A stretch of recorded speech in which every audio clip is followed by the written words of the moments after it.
The rain came down in sheets, drenching the city in a melancholy rhythm that seemed to echo her heartbeat. Emily clutched her thin coat tighter around her trembling frame as she hurried along the slick sidewalk. Her shoes were soaked through, her hair plastered to her face, and her eyes, tired, heavy, and quietly lost, searched for shelter. It had been a long day, another one in a string of endless disappointments. She had just come from an interview that ended with the same polite rejection she'd heard too many times, "We'll be in touch." When the downpour intensified, she darted into the nearest open door, a cozy, softly lit restaurant that smelled of roasted coffee and freshly baked bread. She stood by the entrance, dripping water onto the floor, trying not to draw attention. She didn't belong there. Everything about the place, its polished tables, neatly dressed waiters, and elegant crowd, spoke of a world far above hers. But for that moment, she just needed warmth and a place to breathe. If you believe in kindness, second chances, and the magic that still hides in ordinary days, please like, comment, share, and subscribe. Your support helps stories like this reach hearts that need a little light. Emily hesitated before finding a quiet corner seat near the window.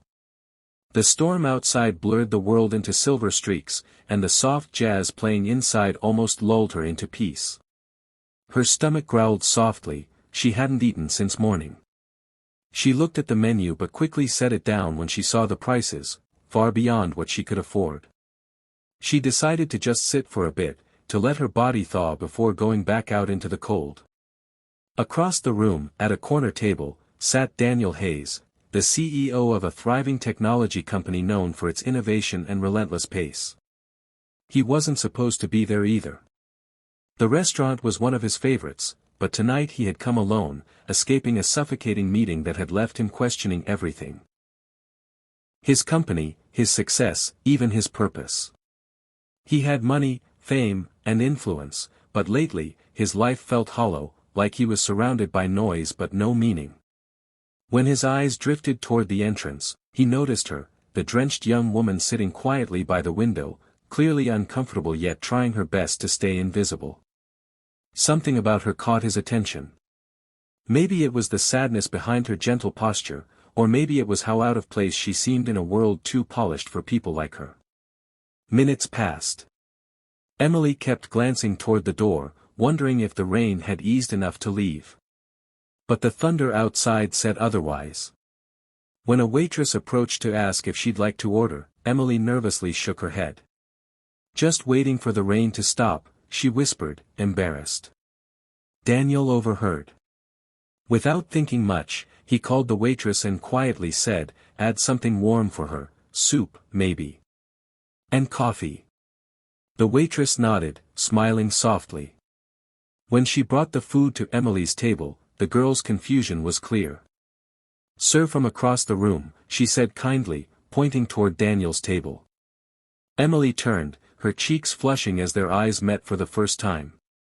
Daniel gave a small, polite nod, and went back to his meal as if nothing had happened. Emily hesitated but finally took a spoonful of the steaming soup. The warmth spread through her chest, not just from the food but from the simple kindness of a stranger. She couldn't remember the last time someone had done something for her without expecting anything in return.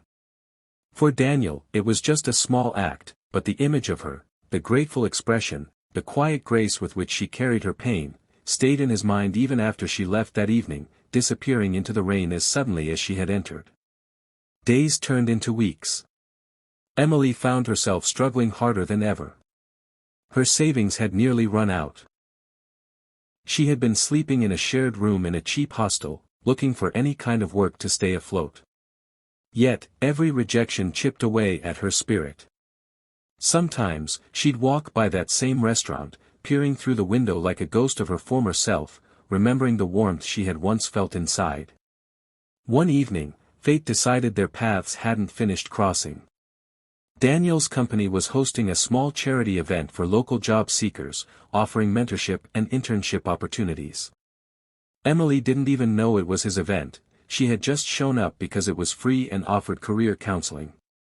When she walked in, wearing her neatly washed but faded dress, Daniel almost didn't recognize her at first. But when their eyes met, it felt like something clicked into place, like the universe was quietly insisting on rewriting their story. She didn't approach him, she couldn't. What would she even say?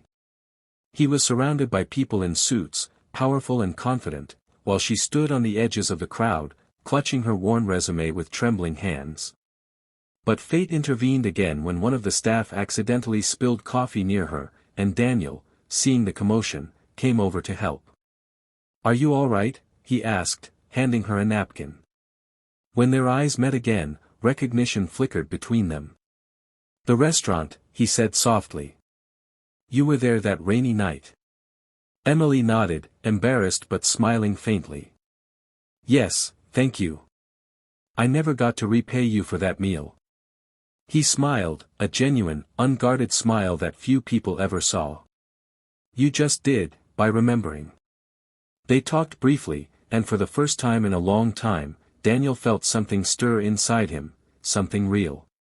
He asked about her background, her interests, and learned that she had once dreamed of being a designer but had given it up after her father passed away and life forced her into survival mode. A week later, Emily received an email she almost didn't believe was real. She had been offered an internship at Hayes Innovations, the same company Daniel led. She stared at the screen for a long time, tears pooling in her eyes, before whispering a silent thank you to the universe. Her journey from that moment wasn't easy. Working in a corporate environment was intimidating. She felt out of place, underqualified, and constantly afraid of making mistakes. But Daniel saw something in her, creativity, honesty, and resilience, and began to quietly mentor her. He never treated her differently. He challenged her, encouraged her, and reminded her of her worth. Slowly, Emily began to believe in herself again. Her ideas started catching attention, her designs began to shine, and the girl who once sought shelter from the rain was now standing under the spotlight of her own making. But as her confidence grew, so did the whispers. Colleagues noticed the CEO's quiet fondness for her, the way he always found time to check in, the way his tone softened when he spoke her name. Rumors began to circulate, cruel and dismissive. Some said she was using him, others said she was naive. Emily overheard one such conversation in the break room one afternoon and quietly excused herself to the restroom, fighting back tears. That night, she decided to resign. She wrote a simple letter, thanking Daniel for everything, and left it on his desk before leaving the building. She didn't want to be the reason for gossip or trouble. When Daniel found the letter, he felt something break inside him. He realized then that what he felt for Emily wasn't just admiration or gratitude, it was love. The kind that grows quietly, deeply, until it becomes impossible to ignore. He searched for her for days, calling, emailing, but she had changed her number and moved out of her hostel. It wasn't until another rainy evening, almost poetic in its timing, that he found her again. She was walking down the same street where their story had begun, holding a small umbrella, looking tired but peaceful. Daniel stepped out of his car and approached her. The sound of the rain muffled the city around them as he said, almost breathlessly, "You can't just walk out of my life like that." She stared at him, tears mixing with the rain. "You deserve someone like you," she said softly. "Not someone like me." He shook his head. "You have no idea how wrong you are. You walked into that restaurant to escape the rain, Emily, but you walked into my heart, too. And I'm not letting you walk out again." The world seemed to hold its breath as the rain poured harder, wrapping them in a cocoon of sound and emotion. For a moment, there was no CEO, no intern, no gossip, just two souls who had found each other against all odds. Months later, Emily's designs became a defining part of Hayes Innovations' creative rebrand. Her work was praised for its heart, its warmth, its authenticity, qualities Daniel always said mirrored her soul. They often returned to that same restaurant, now a place filled with quiet memories and laughter instead of loneliness. The waitress who had served Emily that first night still worked there. One evening, she smiled knowingly as she brought them their order. "Quite the rainstorm that day, wasn't it?" she said playfully. Emily laughed softly, glancing at Daniel. The best kind, she replied. Because sometimes, the storm you fear most is the one that washes you into the arms of the person you were meant to find. If this story touched your heart, please don't forget to like, share, and subscribe. Your support helps us continue sharing stories of love, hope, and second chances. Speech balloon before you go, tell us in the comments, do you believe fate brings the right people into our lives at the right time? We'd love to hear your thoughts. And as Emily and Daniel proved, sometimes, all it takes is one rainy night to change everything.